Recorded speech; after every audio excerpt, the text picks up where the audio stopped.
So I started my day with a chess session, a chess training, and then I've had a kind of a review what's happening in the company, in my project, reviewing some commits from my colleague.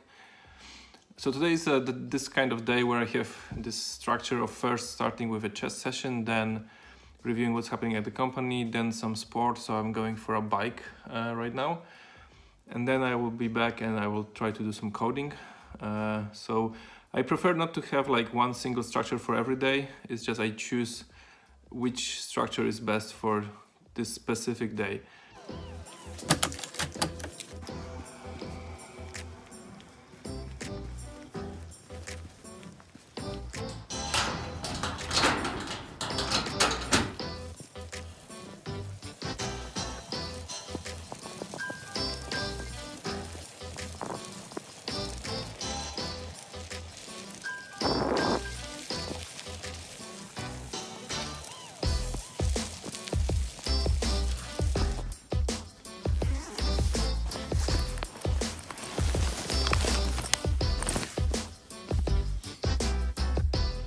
So the nice thing about the beats is that not only is a great sound quality, it's also very warm in a weather like this. It's -3 right now. And a typical dilemma in a situation like this, whether to go without sound or with music or with ebooks or with podcasts.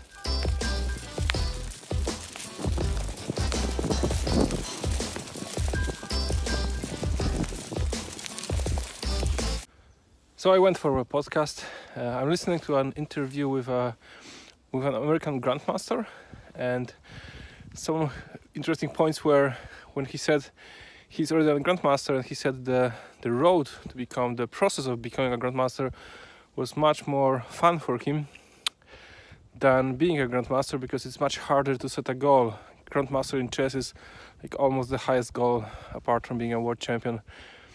So that was one interesting point.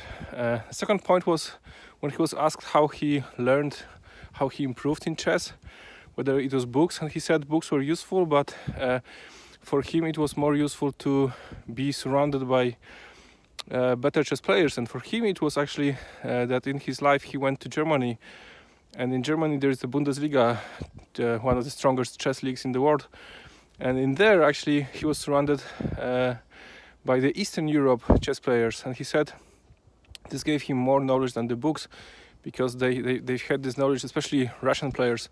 They've had this kind of language to speak about chess that was a bit different than in the chess books, and that was something that helped him grow as a chess player a lot.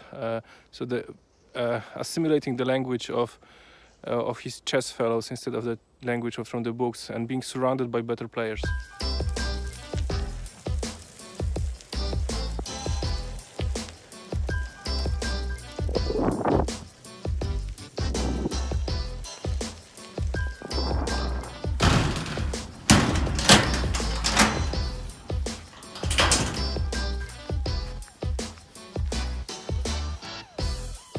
And it's back from the forest, from the bike.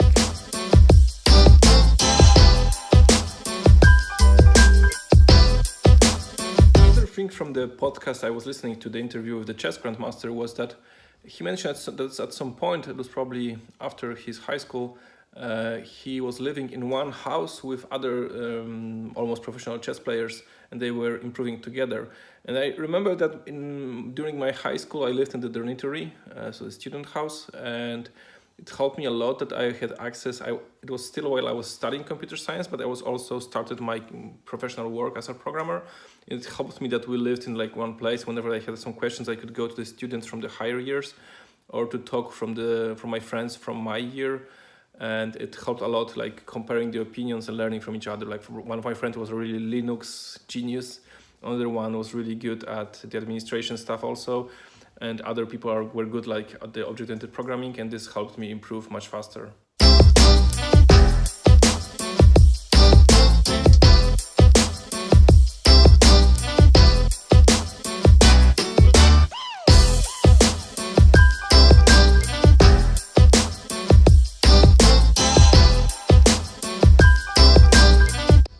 So in order to improve, it's good to be surrounded by better people. And a question I'm often asked is whether you can improve, whether you can learn in a remote environment, so in a company like ours.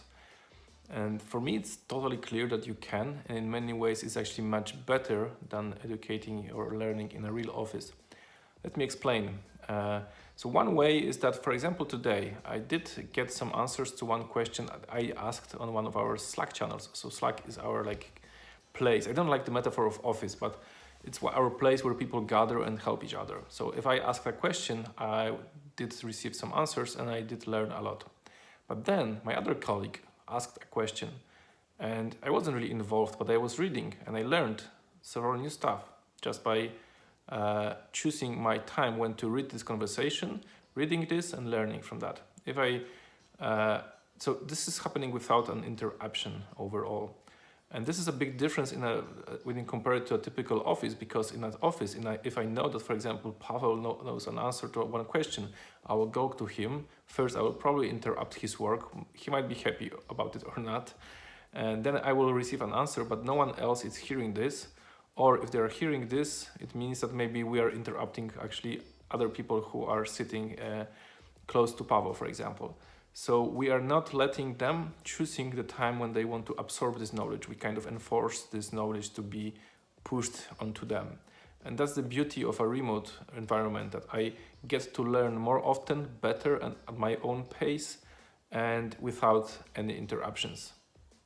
That's what I think remote environment, when done correctly, is much more effective than a real office. And that's all for today. Thank you for watching this vlog. It means a lot to me. As you see, I'm trying and attempting to improve the quality of my vlogs. I already kind of built my habit of doing this vlog at least once a week. That's good. And now I'm trying to get to the next step of actually making it nicer and easier for you to parse and get some value out of that. So let me know how it goes. I hope the volume is right. I think I struggle the most with the volume. And if you have any tips about video editing, let me know. I'm a total newbie here. Once again, thanks for watching.